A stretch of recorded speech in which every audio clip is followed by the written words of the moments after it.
commence devant des cartes où le relève prend la parole. Ces lignes qui cachent des histoires qu'on n'apprend pas dans nos écoles. Je lis les plis de la roche, j'envisage le prochain voyage. Chaque faille est une phrase écrite dans le paysage. J'empile les hypothèses sans confondre rêve et savoir. Car la terre garde ses secrets si tu n'es pas apte à les voir. J'avance avec la patience que les montagnes enseignent. Les plus grands trésors naissent là où les hommes peinent.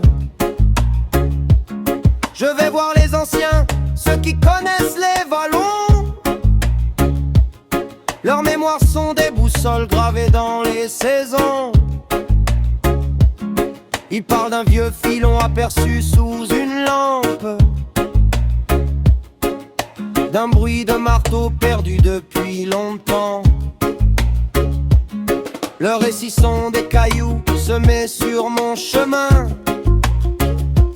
Pas des vérités gravées mais des indices pour demain. Car chaque souvenir est clair sans jamais faire la preuve. La science avance et les légendes sont des fleuves. Sous mes pieds la terre écrit sans jamais parler trop fort. Chaque pierre garde un chapitre que le temps protège encore.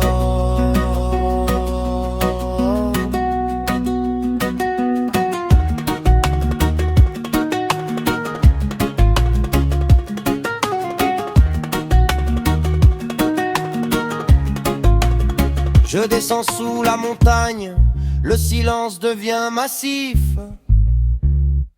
L'air est lourd mais chaque écho rend le décor plus vivant, plus vif. Ma lampe découpe l'ombre comme une pensée précise. Elle révèle les fractures là où la roche se divise.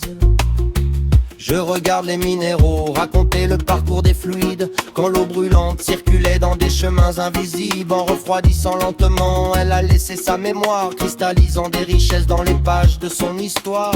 Je touche la paroi du bout des doigts sans me presser, car je veux comprendre et pas tout casser. Parfois le filon s'efface comme un rêve au petit jour. Les indices disparaissent après des heures de parcours. Mais chaque erreur affine un peu mieux ma lecture. Puis un éclat répond enfin au faisceau de lumière. Pas un miracle, juste une preuve dans la pierre.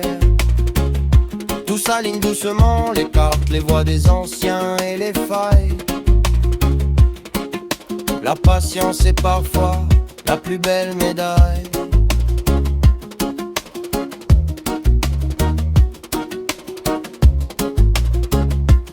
Chercher c'est accepter que la terre a le dernier mot. Qu'un tunnel vide aujourd'hui prépare peut-être de nouveaux échos. Car la vraie richesse n'est pas seulement dans ce qu'on extrait des profondeurs.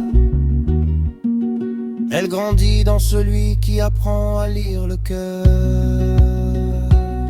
de la terre.